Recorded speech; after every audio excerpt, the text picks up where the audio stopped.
I'm Almuth McDowall. I'm the head of department here at Birkbeck for the Department of Organizational Psychology. I'm also an assistant dean for our School of Business and Economics and Informatics. And what that means is basically I'm part of the senior management team for our school. I'm also a program director, which means that I've got one of the MSc programs that we direct in our program under my wing.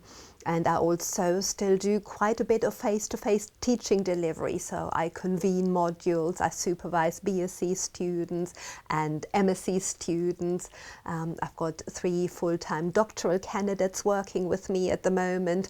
I'm also engaged in other activities in the wider college. So I'm a very active member of the Athena Swan working group, which is a specialist working group that looks at gender equalities. And I also contribute to the staff survey action group. And since this has been quite a nice thing really to apply my expertise as an organizational psychologist here internally.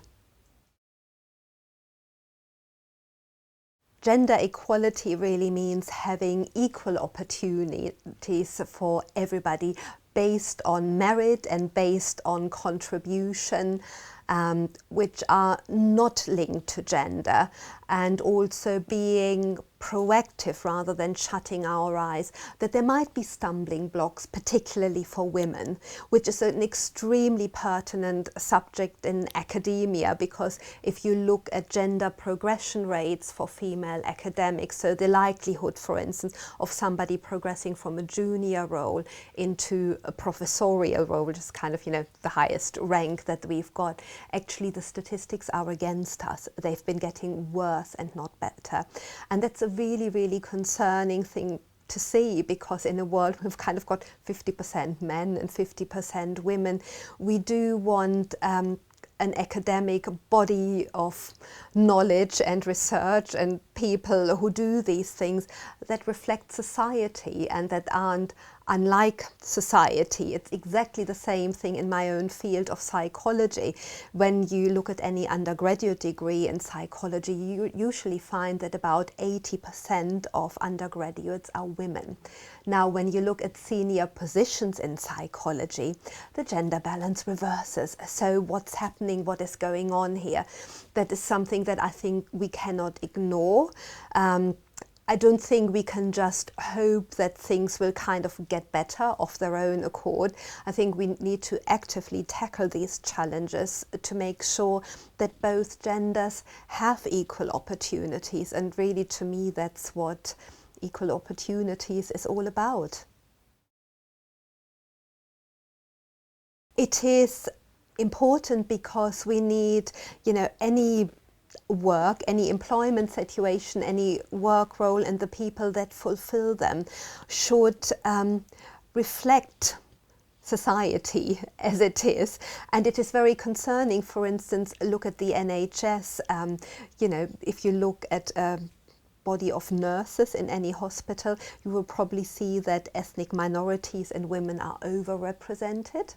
Look at senior management in the NHS, and suddenly you look at a large percentage of white males, and that cannot be a good thing. It's the same thing in the police. I do a lot of my research with the police. You find exactly the same thing, particularly from inspector level onwards. Chances that you will see ethnic minorities or women in those senior ranks are very, very small indeed. And that cannot be a good thing for organizations, I would say, particularly that are in public service, where in a sense you've got senior management that so doesn't reflect society, that is not good for trust, for confidence, for engagement. It's good for none of these things.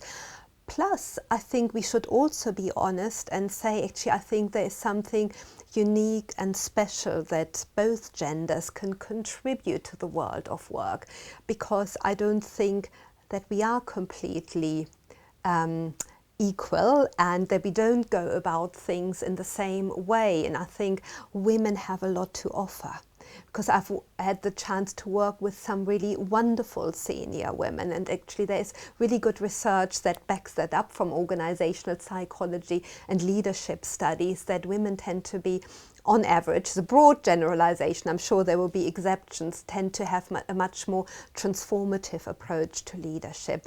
Women on average tend to be very savvy at reading others. They also tend to put a lot of emphasis on bringing other people with them. And I think those are really, really good qualities to have in the world of work, because the world of work is getting pretty tough. Because we've seen, the boundaries dissolve between what is work and isn't work. So it's really easy to be on your iPhone, on your iPad 24/7 and not to stop working. Work also has intensified. There are very, very many job roles that get more intensive as organizations are starting to cut down on the human resource that they've got. And boy, don't we know about this in academia. It so often happens that people ask you, oh, Almuth, would you take on this as well and that as well? And I kind of wait for the day when they say, actually, but we don't want you to do that bit and that bit. And actually, not that I'm complaining, but that is a very, very common experience, that job roles are getting much more complex. So the world of work is changing. And certain aspects of work are getting much more complex and stressful. And I think women have a really, really important role to play there, because one of the things that they are really good at is reading other people and bringing them with them. And that is such an important quality to have in a work environment that is becoming ever more challenging.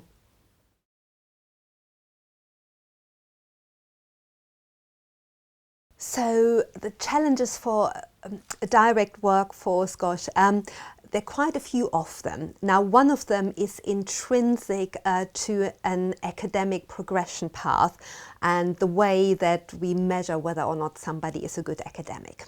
Because traditionally, the way that we have measured somebody's success is by the number of publications.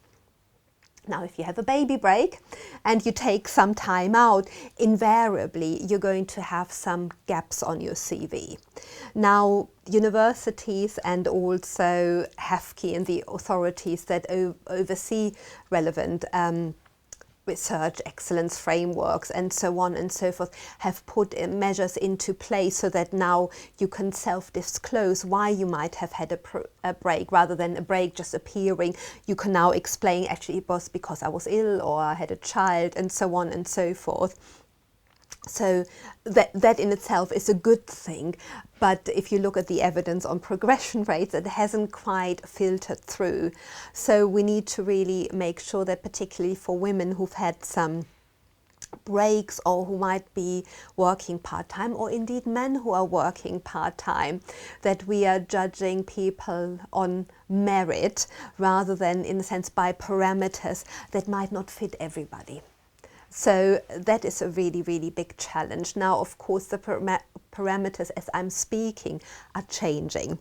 So no longer will we just be judged by the quality of our research outputs and the impact that we've had and the research environment that we've got here. We will also be assessed by our teaching quality and how we contribute, in a sense, to a satisfied student body that is terribly employable, that graduates with good grades. So a lot of things are in flux at the moment. So, but let's hope that actually taking a broader view of what academic performance is all about, even with some concerns about some of the metrics that they might be using in the TEF, I think that can only be a good thing, because the reality is our day-to-day duties are not just about research. So that is one of the difficulties.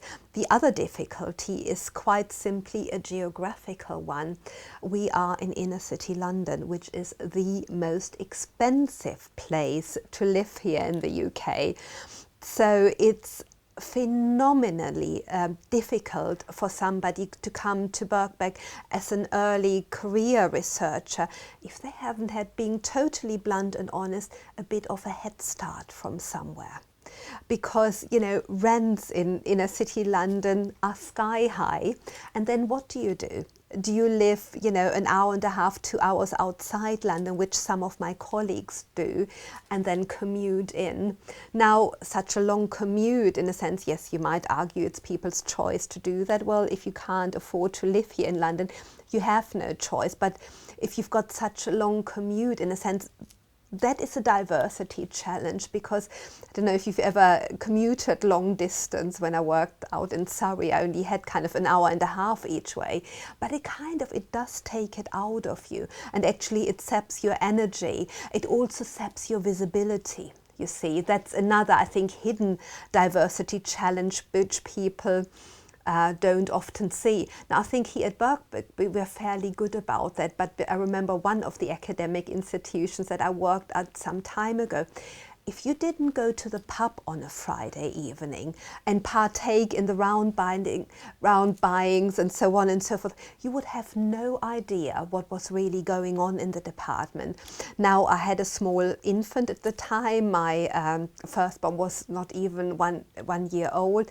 I didn't have regular childcare because my mother and mother-in-law, they all live outside London, so it was me and my husband. So I couldn't ever go to the pub. And that was a really, really hindering thing, because I was just never at the coalface when all of these really, really important things, they wouldn't get discussed in the departmental meeting. It was the Friday night in the pub. So there's also something around visibility and kind of, you know, being able to engage in some of these other things that kind of are terribly important to organizations, as sad as it might be. And actually, if you've got, you know, if you can't live where your place of work is, there can be a stumbling block, which I don't think is often recognized. The other challenge, and that is just from my own observations, and I don't really have any data to back that up other than my observations, is I think because so many of us do commute and we live quite dispersed, there sometimes isn't that, how shall I put it, that immediate sense of community. So for instance, to embrace somebody back in when they've been on maternity leave, and kind of, you know, just even this informal, actually you've been away for, you know, 6 months or a year, kind of, you know, can we bring you up to speed on what has happened? I gather from some colleagues it can be a little bit of a disorientating experience to sort of come back and suddenly, you know, things have changed and things have moved on. I think that perhaps we could think about doing more things as a community, and they don't necessarily have to be very formal things, but, you know, just sort of a more informal, friendly welcome, doing a team get together when somebody returns. I think it's those little things that could make a really big difference, to people's kind of, well, to their well-being and, you know, how they feel about Birkbeck, but also then having some of these informal channels of communication, which in my experience certainly can be really, really important.